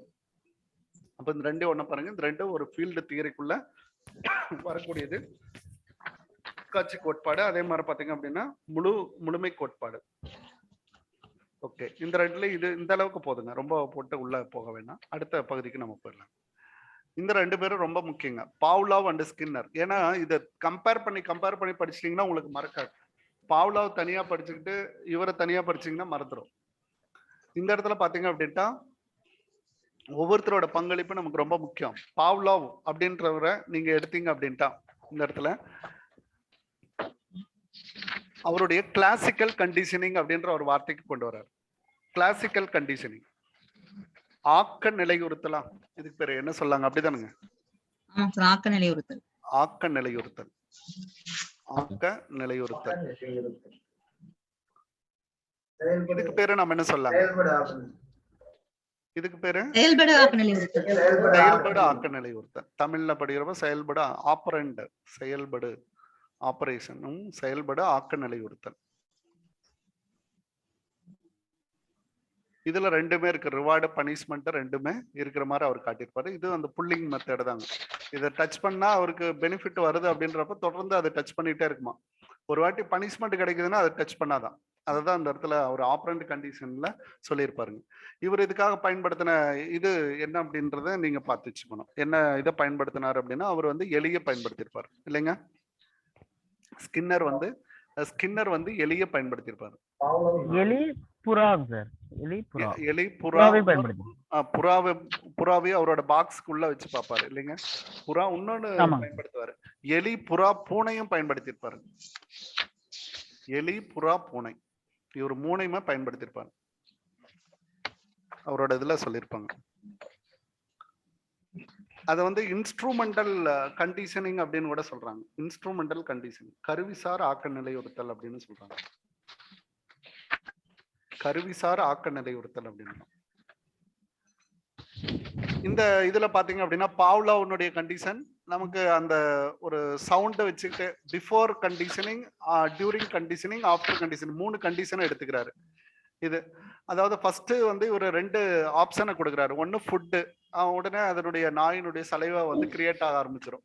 10 வீட்டுல நமக்கு மீன் குழம்பு மணக்குது அப்படின்னா நமக்கு என்ன வருங்க, அந்த மாதிரி நினைச்சுக்கோங்க. அந்த மாதிரி அடுத்தது நம்ம வீட்டுல ரெடி ஆயிடுச்சு அப்படின்னா நம்ம வீட்டுக்கார அம்மா பெல் அடிப்பாங்க, அப்போ அதை நினைச்சுக்கலாம். நம்ம அப்பயும் நமக்கு ரெடி வாங்க அப்படின்னாவா அது ஒரு பசி தூண்டக்கூடிய ஆர்வம் வந்து நமக்கு இதாயிடும்.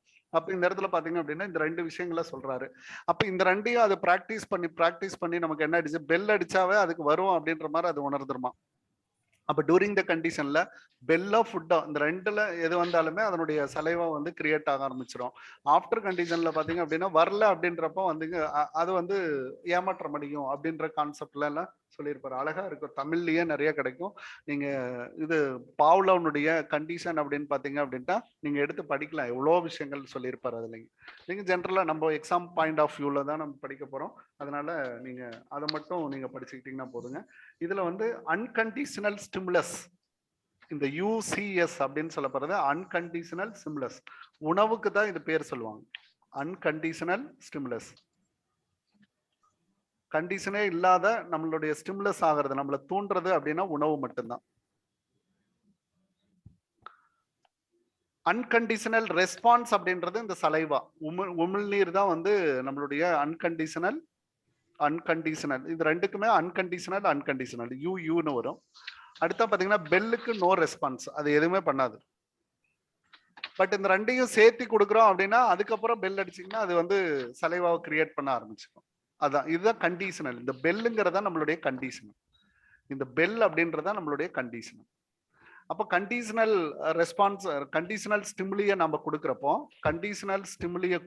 அது சலைவாவா ஆரம்பிச்சுக்குது. ஏன்னா டூரிங் த கண்டிஷனிங்ல நம்ம என்ன பண்ணிருக்கோம், பெல்லு அடிச்சிருக்கோம், இதை அடிச்சிருக்கோம். அதை நம்ம பார்க்கணும். இந்த டாமன் ஜெரியில வந்து அழகா காட்டியிருப்பாங்க. டாமன் ஜெரியில பாத்தீங்கன்னா ஒரு அம்மா, அதாவது அவருடைய அம்மா, அந்த அம்மாவை பாத்தீங்கன்னா கீழே உடம்பு மட்டும்தான் காட்டுவாங்க. அது நல்ல கிளாசிக்கலான ஒரு எக்ஸாம்பிள். டாமன் ஜெரியினுடைய சோலை பாத்தீங்கன்னா தெரியும். அந்த அம்மா என்ன பண்ணுவாங்க, ஃபுட்டு வச்சுட்டாங்க அப்படின்னா டப்புன்னு ஒரு மணி அடிப்பாங்க, சடனா போய் நிற்கும், எல்லாத்தையும் அடிச்சு தூள் கிளப்பிட்டு அந்த இடத்துல போய் நிற்கும்.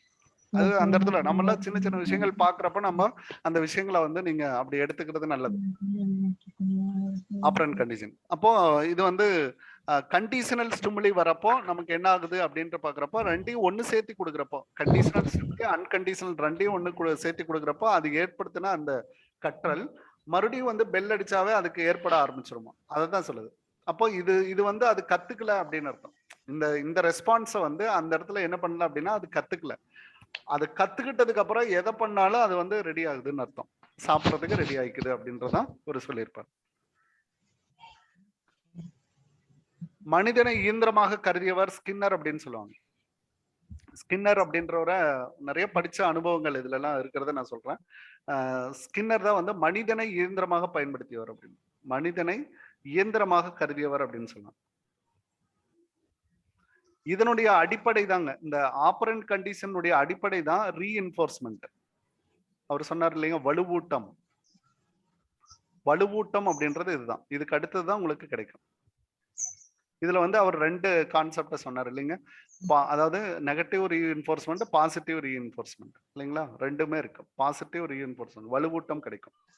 வலுவூட்டம் அமைஞ்சா மட்டும்தான் அது வந்து முழுமை பெறும் அப்படின்னு அர்த்தம்.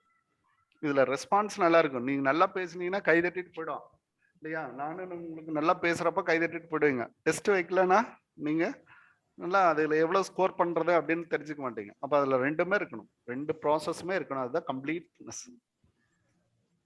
ஸ்கின்னரோட புத்தகங்கள் ஏதாவது ஒரு பேரை சொல்லுங்க பார்க்கலாம். ஸ்கின்னர் எழுதிய புத்தகங்கள் யாருக்காவது தெரியுமா? ஸ்கின்னருடைய புத்தகங்கள் ஏதேனும் ஒரு பேர் சொல்லுங்க பார்க்கலாம்.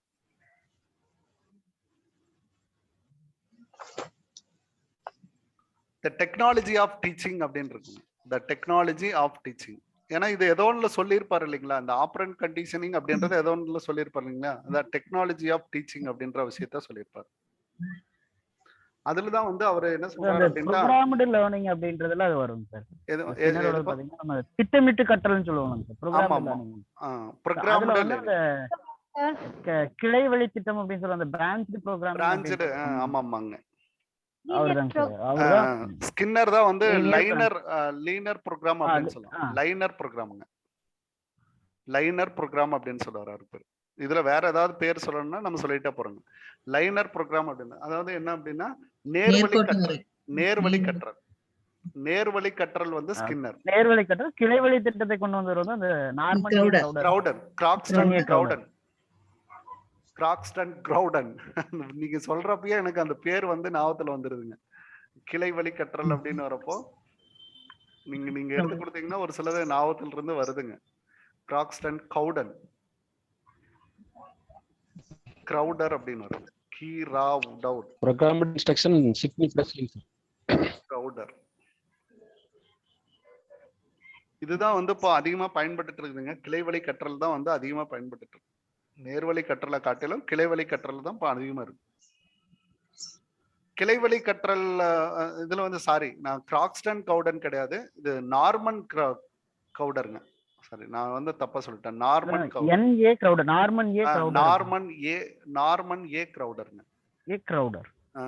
கிராக்ஸ்டன் கவுடர் வந்து இதுல கார்லேஷன்லயே ரெக்ரெஷன்ல ஒருத்தர் வருவார், அங்க ஒருத்தர் இருப்பார், அதை சொல்லிட்டேன். பிரான்ச்டு ப்ரோகிராம் இன்ட்ரின்சிக் அப்படின்னு சொல்லுவாங்க, அதுக்கு பேரு எக்ஸ்டென்சிக் அப்படின்னு சொல்லுவாங்க. அதெல்லாம் ஒரு சின்ன சின்ன இதுல இருந்து கிடைக்கக்கூடிய ட்ரிவன் தாங்க அதெல்லாமே. டாண்டேக் வந்து எந்த நாட்டை சேர்ந்தவருங்க? பாவ்லாவ் எந்த நாட்டை சேர்ந்தவர்? இந்த மூணு பேர் எந்தெந்த நாட்டை? பாவ்லாவ் வந்து ரஷ்யாவை சேர்ந்தவர். ஓகே. ஸ்கின்னர் வந்து அமெரிக்காவை சேர்ந்தவர் சார். தாண்டேக்குங்க, அவரை பத்தி சொல்லாமே வந்துட்டோம். தாண்டேக் வந்து என்ன வர்றாருங்க, இது கோலர் வந்து ஜெர்மனிங்க, கோலர் வந்து ஜெர்மனி, தாண்டேக் வந்து அமெரிக்கா. அமெரிக்கா இவரு வந்து அமெரிக்காவை சேர்ந்தவர். அமெரிக்கா. கோலர் வந்து ஜெர்மனி, கோலர் அவர் வந்து ஜெர்மனி சேர்ந்தவர். ஓகே, இதெல்லாம் அதுக்குள்ள திரும்ப திரும்ப வரப்போ உங்களுக்கு அப்படியே ஒரு ஒரு இந்த பிக்சராவது உங்களுக்கு ஞாபகத்துல வரும். அதாவது இதை எப்படி எளிமைப்படுத்தலாம், சும்மா அதை வச்சு படிச்சுட்டே போயிருந்தா அப்படியே தான் போகுங்க. இப்ப இது எதுக்கு இப்படி இருக்குங்கிறப்போ இவர் ஒருத்தர் கிளாசிக்கல் கண்டிஷனிங் யாருன்னு கேட்டா கூட நீங்க மறக்காம போட்டுருவீங்க. பாவ்லோவா ஸ்கின்னரான்னு கன்ஃபியூஸ் ஆகாது. ஃபர்ஸ்ட் கிளாசிக், அடுத்தது ஆப்பரண்ட், இப்படிதான் இருந்துச்சு நம்ம பார்த்தோம் கிளாஸ்ல, வகுப்புகள்ல இருக்கு அப்படின்றது உங்களுக்கு புரியும். அதுக்காக அதை சொல்றதுங்க.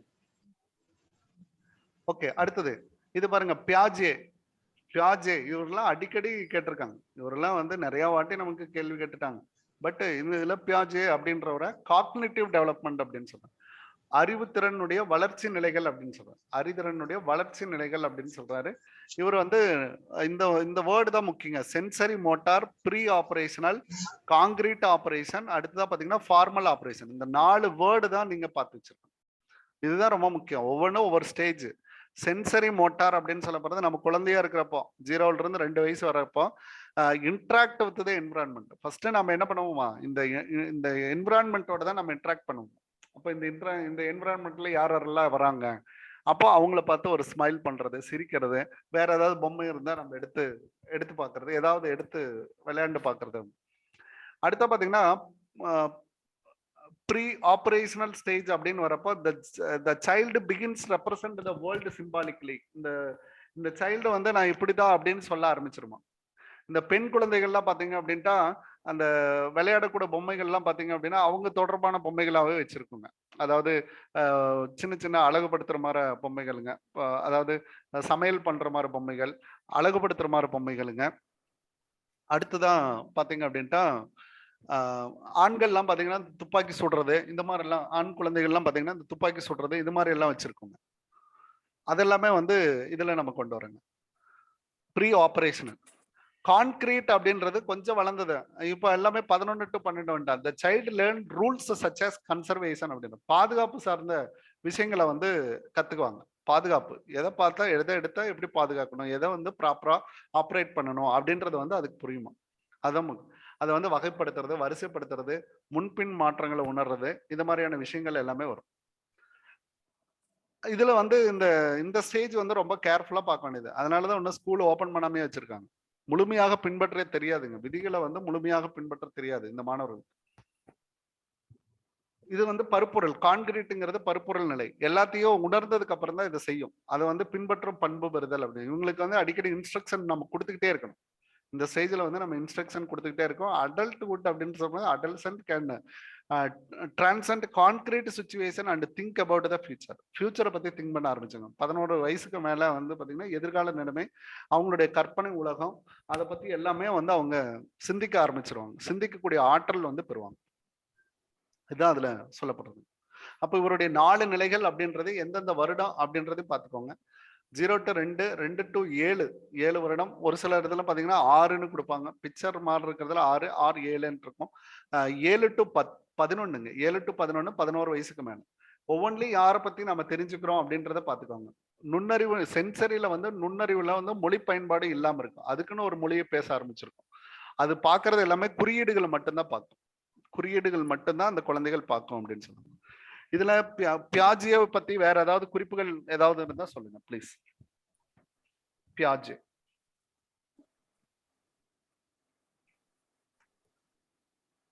பியாஜேவனுடைய குறிப்புகள் எதை வேணாலும் டிஸ்கஸ் பண்ணலாமா ப்ளீஸ். தெரிஞ்சதை பண்ணுங்க, எல்லாத்துக்குமே யூஸ்ஃபுல்லா இருக்கும். பியாஜே பற்றிய குறிப்புகள் யாருக்காவது தெரியுமா, அல்லது இதுல வேற ஏதாவது இன்ஃபர்மேஷன் சொல்ல அப்படின்னா கூட சொல்லலாம்.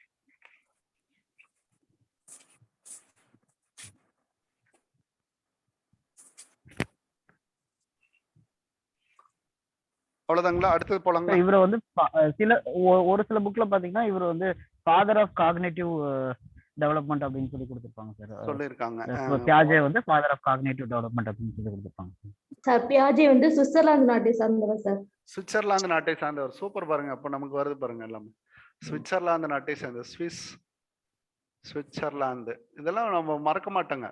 அதாவது இப்ப பாத்தீங்கன்னா ஜெர்மனில ஒருத்தர் தான் இருக்காரு, இன்னொரு சுவிட்சர்லாந்துல ஒருத்தர் தான் இருக்காரு, கோலரு. அப்படி ஈஸியா ஞாபகத்துல வச்சுக்கலாம், நமக்கு வந்து அது மறந்து போகாது. அடுத்ததுங்க, இது வந்து ஃபாதர் ஆஃப் காக்னிட்டிவ் டெவலப்மெண்ட் அப்படின்னு சொல்றீங்க, அப்படிதானுங்க? ஆமாங்க சார். ஃபாதர் ஆஃப் அறிவுசார் வளர்ச்சியினுடைய அறிதிறன் வளர்ச்சி கோட்பாட்டின் தந்தை அப்படின்னு. அப்படி அறிதிறன் வளர்ச்சி கோட்பாட்டின் தந்தை. அறிதிறன் வளர்ச்சி இதுல வந்து கோட்பாட்டின் தந்தை அப்படின்னு கூட வச்சுக்கலாம். கோட்பாட்டு அவர் கொடுத்ததுனால அவர் தந்தையை ஆக்கிடலாம், தப்பு கிடையாது. அறிதிறன் கோட்பாட்டின் தந்தை அப்படின்னு சொல்லலாம்.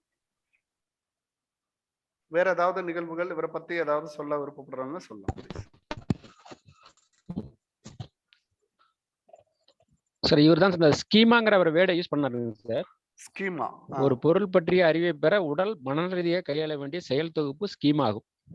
அது ரொம்ப முக்கியமான. அது இவர் தான். அதாவது ஒரு பொருள் தொடர் சொல்லுங்க அப்படியே. ஒரு அப்படியே ஸ்பெல் பண்ணுங்க. ஒரு பொருள் பற்றிய அறிவை பெற உடல் ஒரு பொருள் பற்றிய அறிவை பெற உடல் ஆர் மன ரீதியாக உடல் அல்லது மன ரீதியாக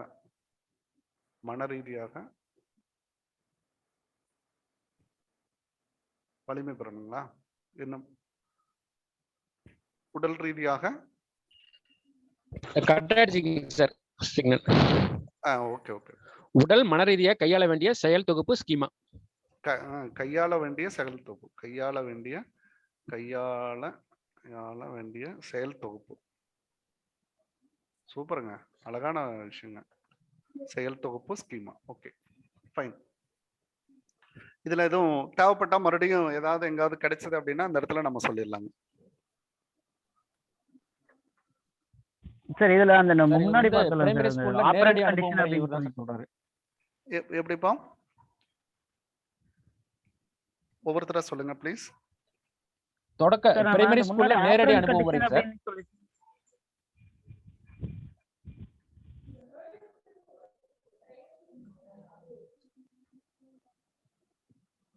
ஆப்பரண்ட்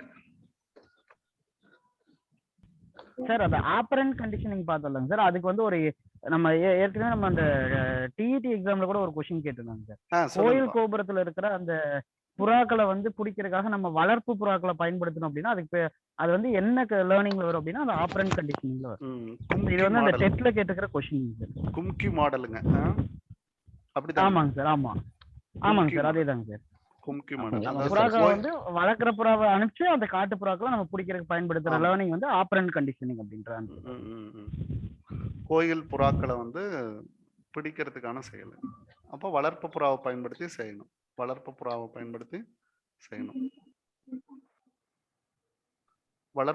பயன்படுத்தி கொண்டு வரணும். ஓகே.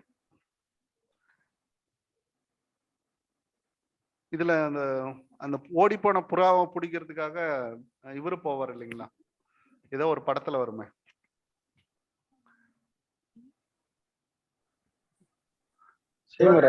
சிவகார்த்திகேயன் போய் சீமராஜா.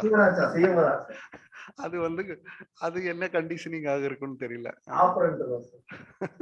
அது ஆப்பரண்ட் தானா? அவரு வளர்க்கிற புறாவை அவரே போய் கூட்டிட்டு வர மாதிரி. சூப்பருங்க. நரிக்குறவர்கள் வந்து அந்த காட்டுக்குள்ள கிளி அந்த காடையில பிடிக்கிறாங்களாங்க சார். அதுக்கு வந்து அந்த மாட்டை அவங்க ட்ரெயின் பண்ணி வச்சிருப்பாங்க. மாடு. ஆமா இவங்க இறைய தூவிடுவாங்க. அது வந்து உட்கார்ந்து வந்து கரெக்டா அந்த மாடு தான் வந்து அந்த வலையை அமுத்துறது. அதுக்கான ட்ரைனிங் கொடுத்து வச்சிருப்பாங்க சார். கொடுத்து வச்சிருப்பாங்க. சூப்பருங்க. Okay fine. அடுத்த இதுக்கு நம்ம போவோங்க. ஓகே, அடுத்தது சோசியல் லேர்னிங் அப்படின்றது alternative earlier work fellow psychologist SF ஸ்கின்னர்னுடைய பிஹேவியர்ல இருந்து தான் வந்துச்சுங்க. இதை வந்து ஆல்டர் பண்ணியிருக்காரு யாருங்க? பாண்டுரா தான் வந்து இதனுடைய இது பாண்டுரா அப்படின்னு நம்ம சொல்லுவோம். பாண்டுரா அவர் தான் வந்து இதைய ஆல்டர் பண்ணியிருக்காரு. அதாவது பிஹேவியரிசத்தை ஆல்டர் பண்ணியிருக்காரு. இதனால இது என்ன சொல்லலாம், அப்சர்வேஷனல் லேர்னிங் தியரின்றான். இதுக்கு பேர் என்னன்னு சொல்றான், அப்சர்வேஷனல் லேர்னிங் தியரி. உங்க புத்தகங்கள்ல இருக்காது, ஆனாலுமே வந்து நீங்க தெரிஞ்சிருக்கணும் அதையே.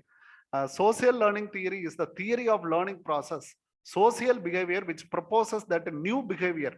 அதாவது இந்த சொசைட்டி உங்களுக்கு புதுசு புதுசா ஒரு பிஹேவியரை கிரியேட் பண்ணி கொடுத்துக்கிட்டே இருக்கும்.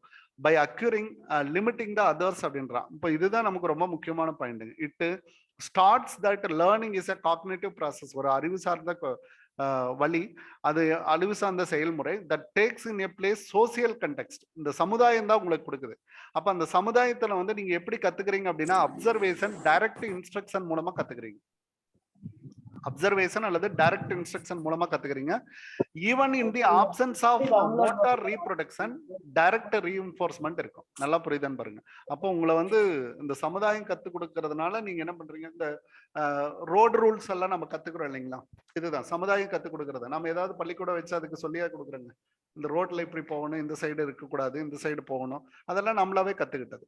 அதெல்லாமே வந்து சோசியல் லேர்னிங் அப்படின்றான். அப்போ நீங்க அப்சர்வேஷன்லயே அதை தெரிஞ்சுக்குவீங்க. In the absence of motor reproduction டைரக்டான இன்ஃபோர்ஸ்மெண்ட், வலுவூட்டம் இருந்துகிட்டே இருக்கும் அப்படின்றான். வித்தவுட் ரீப்ரொடக்ஷன், அது உங்களுக்கு மறுத்தூண்டல் இல்லை அப்படின்னாலுமே கூட அது தொடர்ந்து உங்களுக்கு வலுவூட்டமாவே இருக்கும் அப்படின்னு அர்த்தம்.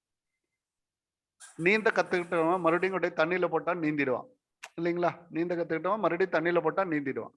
அதுக்கு என்ன காரணம், அவனுக்கு கிடைச்ச அந்த வலுவூட்டம் தான் அப்படின்னு அர்த்தம். அதுல கிடைச்ச அந்த நேரடி வலுவூட்டம் தான் காரணம். இல்லைன்னா நம்ம உள்ள போயிடுவோம் அப்படின்ற அவனுக்கு தெரியும். இதுல 3 ஃபேக்டர் இருக்கு. Personal factor, cognitive, affective and biological event அப்படின்றான். அது எல்லாமே 3 இதுல கொண்டு வந்துடுறான். என்விரான்மெண்ட், பிஹேவியர், இந்த 3மே சேர்ந்தது தான் சோசியல் லேர்னிங். இந்த ஃபேக்டர்ஸ் மட்டும் பார்த்து வச்சுக்கோங்க. பர்சனல், பிஹேவியர், என்விரான்மெண்டல் ஃபேக்டர் அப்படின்னு நம்ம சொன்னோம். இதெல்லாம் நம்ம வந்து நம்மளுடைய முன்னோடிகள். நம்ம வந்து கற்றல் கோட்பாடுகளை நம்ம படிக்கிறப்ப பாத்தீங்கன்னா இவங்க எல்லாம் நம்மளுடைய முன்னோடிகள். இவங்களை பத்தி எல்லாம் நம்ம தெரிஞ்சிருக்கணும். அதனால வந்து இதெல்லாம் கஷ்டமா இருக்கு அப்படின்னு ஃபீல் பண்ண வேண்டாம். எல்லாத்த பத்தியும் கேட்க போறது இல்லைங்க, ஒரு சிலர் பத்தி மட்டும்தான் நமக்கு கேள்விகள் கேட்கப்படுதுங்க. அதனால அவங்களோட விஷயங்கள், அவங்க சம்பந்தப்பட்ட விஷயங்கள் எல்லாம் ஒரு ஆசையா, ஒரு மோட்டிவேஷனா எடுத்துக்கிட்டு நம்ம அப்படி கத்துக்கிறது நல்லா இருக்குங்க. அதை வந்து நீங்க ஃபாலோ பண்ணுங்க. Is a wonderful method for social learning by Bandura. இதுக்கு வந்து அழகா ஒரு பிக்சர் கூட ஒன்று சொல்லுவாங்க. அதாவது ஒரு ட்ராலி பேக் வந்து ஃபாதர் இழுத்துட்டு போவாருங்க. என்ன அப்படின்னா ஏர்போர்ட்ல வந்து ஒரு ஃபாதர் வந்து ஒரு ட்ராலி பேக் இழுத்துட்டு போவாரு.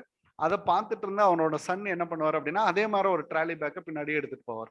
அப்போ அப்பா என்ன செய்யறாரோ மகன் அதை செய்வார். அப்போ அந்த கற்றல் வந்து எங்கிருந்து கிடைச்சிருக்கும் அப்படின்னா அந்த என்விரான்மெண்ட்ல இருந்து தான் கத்துக்கிறாரு அப்படின்னு அர்த்தம். அந்த என்விரான்மெண்ட்ல இருந்து அவர் கத்துக்கிறாரு அப்படின்னு அர்த்தம். That environmental teachers a lot of things. அதுல இருந்து அவருக்கு கிடைக்கிறது ரீப்ரொடக்ஷனே இல்லைன்னா கூட ஒரு வலுவூட்டம் இருக்கும் அப்படின்றத அதுல நம்ம சொல்றோம். Okay, thank you. இந்த ஒரு பகுதி இதோட லேர்னிங்ஸ் வந்து நமக்கு முடிஞ்சிருங்க. அப்ப இது வரைக்கும் நம்ம என்னென்னலாம் பார்த்திருக்கோம் அப்படின்னா எல்லாத்தையும் சுருக்கிட்டோம் இல்லைங்களா. எல்லாத்தையுமே நம்ம வந்து இந்த இடத்துல சுருக்கிட்டோம். இதுல ஃபீல்டு தியரி அப்படின்னா லெவின், அடுத்தா பாத்தீங்கன்னா இதுல வரணும் whole total learning, inside learning அப்படின்றத கெசால்ட், அடுத்த பாத்தீங்கன்னா கோலர் அப்படின்ற கருத்துக்கள். அதுக்கு அடுத்தா பாத்தீங்கன்னா தாண்டெக்னுடைய லேர்னிங் தியரி ரொம்ப முக்கியம். இவர் வந்து அசோசியேஷன் தியரியில வராருங்க. அடுத்ததான் இவருடைய வெளியிட்ட எல்லா விதிகளை பத்தின பேரு ஞாபகத்துல வச்சிருக்கணும். அது இதுல வந்து கேட்பாங்க. இவர் பயன்படுத்தின விலங்கு அப்படின்றதையும் பார்த்துக்கோங்க. அடுத்தா பாத்தீங்கன்னா இதில் இருந்து தான் நமக்கு இந்த வலுவூட்டம் அப்படின்றது அமைஞ்சிருக்கு அப்படின்றதையும் நமக்குடைய, அதே மாதிரி ஆட்டிடியூடுடைய பேஸ் வந்து இன்ட்ரெஸ்ட் அப்படின்றதெல்லாம் இதுல இருந்து உருவாயிருக்கு. ரெண்டுக்கும் இதுதான் இந்த குரங்கனுடைய பேரு சுல்தான், இதெல்லாம் உங்களுக்கு மறந்து போகாது. இனிமேல் வந்து எப்படி கேட்டாலும் நீங்க அதை வந்து ஆன்சர் பண்ணிடுவீங்க. அடுத்த பாத்தீங்க அப்படின்னா operant conditioning and classical conditioning. Classical Pavlov, operant வந்து ஸ்கின்னர் அப்படின்னு சொல்ல. ஸ்கின்னரோட வழி கோட்பாடுகள்ல கிளைவழி திட்டம் இதெல்லாம் எக்ஸ்ட்ராவே நம்ம படிச்சிருக்கோம். கிளைவழி ப்ரோக்ராம்டு லேர்னிங் அப்படின்னு சொல்லுவாங்க. இந்த லைனர் ப்ரோக்ராம் அதுல இருக்கக்கூடியது பாத்தீங்கன்னா இதுல சொல்லப்பட்டிருக்கோம். இதை பத்தி எல்லாமே எக்ஸ்ட்ரா பாயிண்ட்ஸ் சேர்ந்து நம்ம கொண்டு வந்திருக்கோம். அதே மாதிரி இந்த சலைவா இதுல எல்லாம் நிறைய கொஸ்டின் கேட்டுட்டாங்க. பட் கேட்கக்கூடாது அப்படின்னு நம்ம நினைக்க கூடாது. அதனால வந்து நம்ம படிச்சுக்கணும் எல்லாமே. எலி, புறா, பூனையை வந்து பயன்படுத்தியிருப்பாரு ஸ்கின்னர். அவர் வந்து சலைவாவுக்கு எதை பயன்படுத்தியிருப்பாரு, நாயை பயன்படுத்தியிருப்பாருங்க. அடுத்தது பியாஜே அப்படின்றதுல பாத்தீங்க அப்படின்ட்டா இந்த மாதிரியா 4 ஸ்டேஜ் இருக்கும். இந்த 4 ஸ்டேஜ்ல ஒவ்வொரு ஸ்டேஜ்லயும் ஒவ்வொரு வகையான அறிதிறன் வளர்ச்சி அப்படின்றது இருக்கும் அப்படின்றத நம்ம சொல்லியிருக்கோம். பொருளை பற்றிய அறிவு தான் அப்படின்றது தான் அதில் குறிப்பிடப்பட்டிருக்கும். சோசியல் லேர்னிங் அப்படின்றது இந்த என்விரான்மெண்ட், பர்சனல் ஃபேக்டர் இதை பற்றி சொல்லப்பட்டிருக்கும். அடுத்தது ஃபியூ ஸ்டெப்ஸ் தான் இருக்கு. இதை வந்து நம்ம கம்ப்ளீட் பண்ணிடலாங்க. வேற ஏதாவது உங்களுக்கு கேட்கணும் அப்படின்னா கூட கேட்டுக்கலாம் ப்ளீஸ்.